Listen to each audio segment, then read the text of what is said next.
Nous sommes aujourd'hui à Cuzorn. Nous sommes mercredi 2 mai 2018. C'est le début de l'après-midi. Nous allons parcourir les rues de Cuzorn pour trouver âmes qui vivent. Cuzorn, petite bourg installée le long de la vallée de la Lémance avec un peu plus de 800 habitants. Le village s'est construit au pied de son château au XIIe, XIIIe siècle et nous allons grimper jusqu'en haut pour aller découvrir ce qui se passe sur la butte.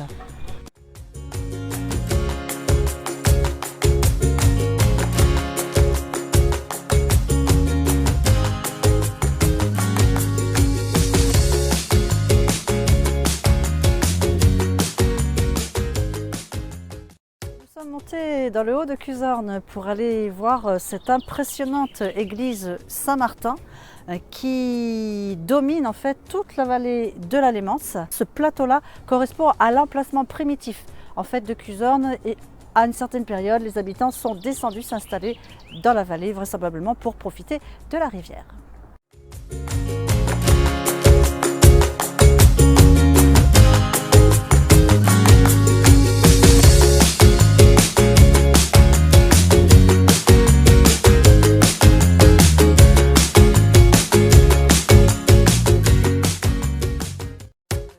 Delrieux, bonjour. Bonjour. Merci de nous recevoir dans votre château de Cuzorn.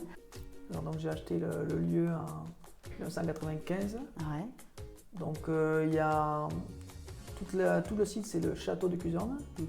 Sauf qu'il y a une partie de la falaise avec une ruine qui date de la Révolution. Le château lui-même a été détruit en 1794. Et là où j'habite, c'est une partie du vieux château qui a échappé à la destruction révolutionnaire et qui a été transformé en couvent par les religieuses. Et j'ai acheté le lieu parce que je suis passionné d'histoire. J'ai fait un petit site internet sur l'histoire du château de Cuzorn, on peut trouver ça sur Google. Et puis j'ai édité un petit livret historique avec cette même histoire. Et récemment, j'ai publié un roman historique autour de l'histoire du château de Cuzorn, avec l'histoire d'une sorcière, une malédiction sur les seigneurs de Cuzorn. Le château de Cuzorn était devenu un repère d'Anglais qui faisaient des pillages dans le Quercy jusqu'à Cahors. Et en 1442, le château de Cuzorn a été assiégé et au bout d'un mois, Cuzorn s'est rendu. Et peut-être, on imagine que les Anglais ou routiers qui occupaient le château ont tous été pendus, je ne sais pas. Ça, c'est à découvrir peut-être par la suite. Mais en tout cas, la suite, en 1452, le château a été, à la chute du château, à la suite du siège, il a été ruiné de fond en comble. Et ce n'est qu'en 1603 qu'un baron de Cuzorn, Jehan de Gontaut de Saint-Geniès, a rebâti le château. Et ce château a existé jusqu'à l'hiver 1794, où il a été démoli sur ordre du conseil municipal de Cuzorn. Donc vous vous êtes décidé à rester sur le site du château de Cuzorn pour en profiter au maximum. Voilà, exactement. Merci. Je vous en prie.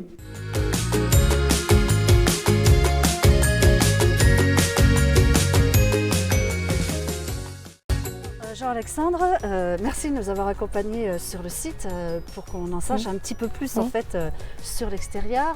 Je sais que tu connais le site par cœur et je crois savoir que tu as des tas de choses à nous dire sur les futures améliorations qui pourraient avoir lieu ici. Dis-nous tout, je veux tout savoir. Alors la mairie a fait une demande au loto du patrimoine organisé par Stéphane Bern en septembre prochain. Oui. Ils veulent sécuriser cette tour. Alors cette tour, c'est la tour principale? C'est la tour principale qui a été classée monument historique. Tout le reste du château n'a pas été classé monument historique.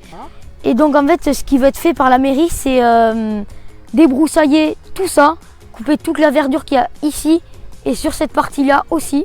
Alors Jean-Alexandre, je vois que tu connais très bien le lieu, il y a longtemps que tu vis ici. Oui. Je vois une tour, deux tours, trois tours et là en face on a autre chose, ça correspond à quoi? Alors ceci, c'est ce qui rejoignait cette partie du mur avec ici. Car tout ce mur ici faisait partie du château. Et donc là, à partir d'ici, on est sur le bord donc, de la partie plate du château. Oui. Et là, on a toute la visibilité sur la vallée de la C'est Lémance. ça, exactement. Le vieux village, lui, se trouve en contrebas. C'est ça.